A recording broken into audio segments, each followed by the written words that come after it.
What's up, YouTube? This your boy Sticks, and I'm back with a reaction video. Hey, check this out. If this is the first time you're coming across my channel, do me a favor. Hit that like and subscribe. Subscribe is up to you. But if you ain't a buster, a sucker, a snake, or a pedophile, go on and hit that like button. Or hit the dislike. It don't really matter. Just give me some type of feedback. But look, I got a good reaction video for you guys today. By now, I'm sure you've heard about the female guard that helped a 6'9" capital murder inmate escape custody. This one's gonna be crazy. Let's go.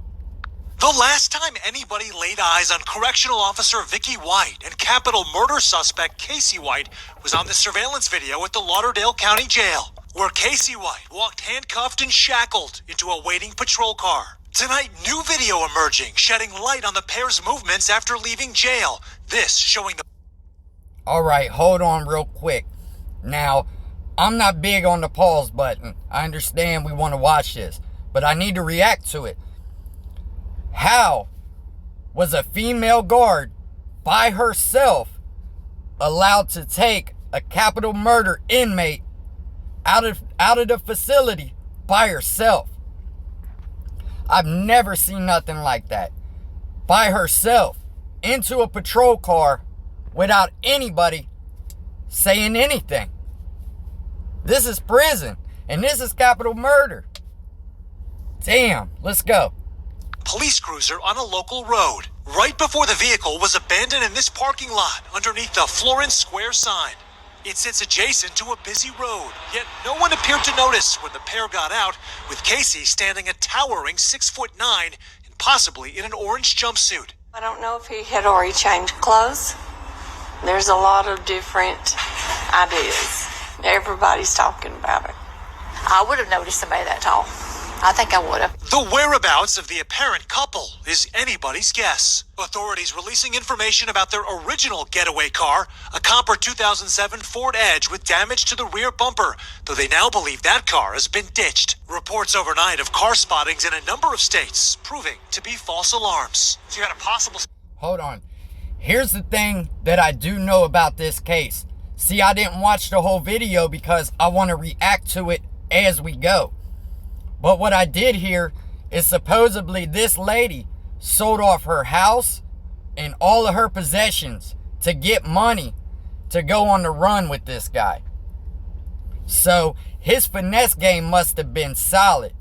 Now, believe it or not, this type of stuff happens all the time, where people are knocking down female guards. But it's not that common where they help them escape custody. So she had to know they were going to be on her. Like, you took a capital murder inmate on the run with you. Let's go.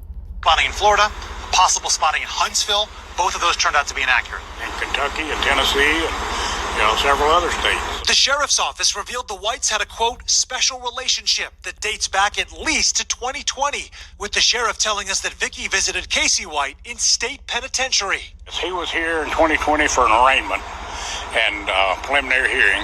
When he finished that, he went back to state prison. We do know... All right.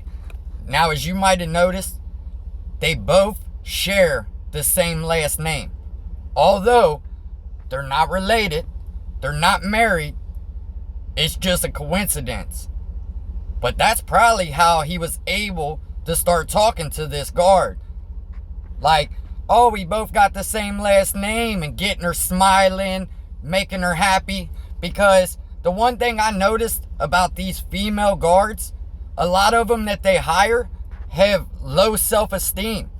They have no kids, never been married, and they're just looking for attention. And as soon as one guy shows them that attention that they want, they're willing to put their whole life on the line. It's crazy. Let's go. That they remained in touch while he was in state prison between then and the time he was brought here in February. So their relationship, in whatever parameters you would define it, is at least 2 years old. Yes. Maybe older. Could be older. Now the manhunt runs a 6th day as the man accused of stabbing a 58-year-old woman during a home invasion remains on the run. We have a professional jail staff, so, this could happen with the best of folks. I mean, Vicky White, I would trust with my life.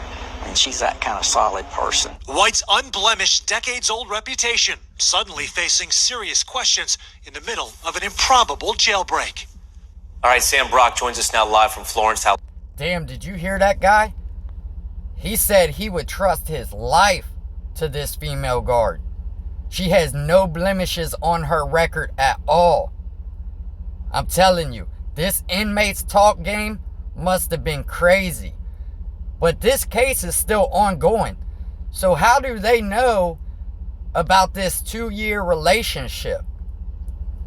And if she was visiting in prison, somehow they wind up in this same jail together where she's able to help him escape.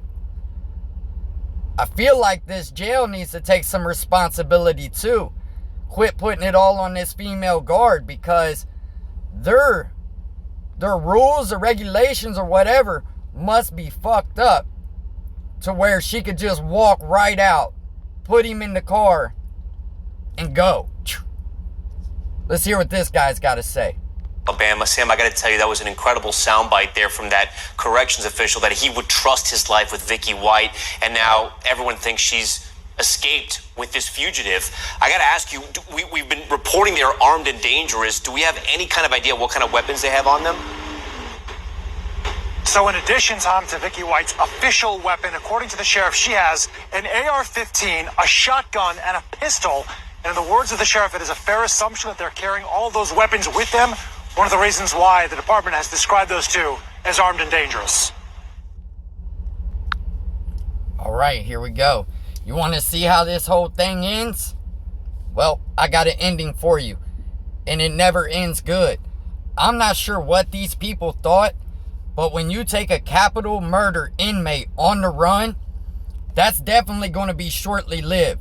They're going to have everybody looking for you. Everybody. Now let's see the result to this. Reports into our studio here, our News Nation station, WXIN has confirmed through multiple law enforcement sources that the search for the escapee and jailer ended in Evansville. And so we can report that now that the two are connected. They have now captured the two. We don't know in what condition they possibly may be, but what you're looking at is a rollover crash. This is right outside the Evansville airport. Lots of law enforcement there on scene. You can see FBI. There's several different pickup trucks there. Possibly one of them is the one that we saw on Tuesday, at a car wash nearby this area. And what Brian Enton was saying, that somebody actually called in, I believe it was the owner of that car wash in Evansville, Indiana. So what I'm gathering is they took the cops on a high-speed chase, right? I'm not sure who the driver was, but they lost control of the car they were in, flipped it, wiped out, and that's what we're looking at here. Let's go. Calling on Casey White and escapee inmate Casey White and former corrections officer Vicky White. They have been on the run since April 29th. They've been armed and dangerous. That's according to authorities, for fear that nobody should approach them, that they could possibly have weapons on them. But what you are looking at is, in fact... All right, here we go. I got more for you. Let's go. Manhunt that captured the nation's attention for 10 days is finally over tonight.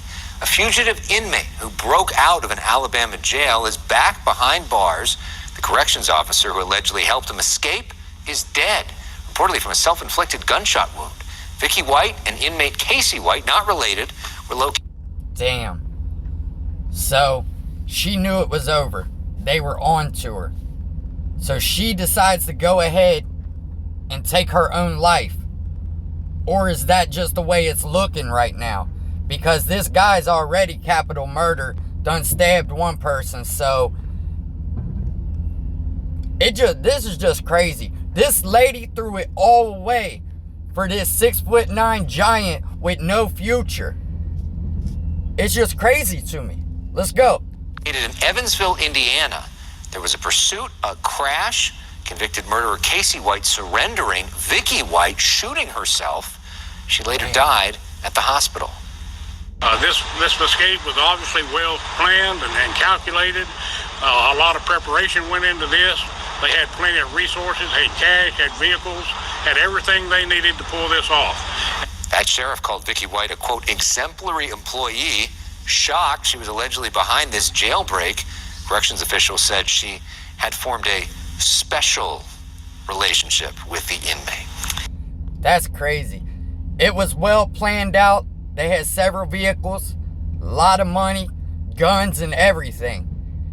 And they still didn't even get to go on the run for that long. I mean, think about it. She did all of this to spend a couple weeks with this capital murder inmate. It's just crazy to me. But hey, put it in the comments. Let me know what you think. Until next time, hold your head and stay out of prison.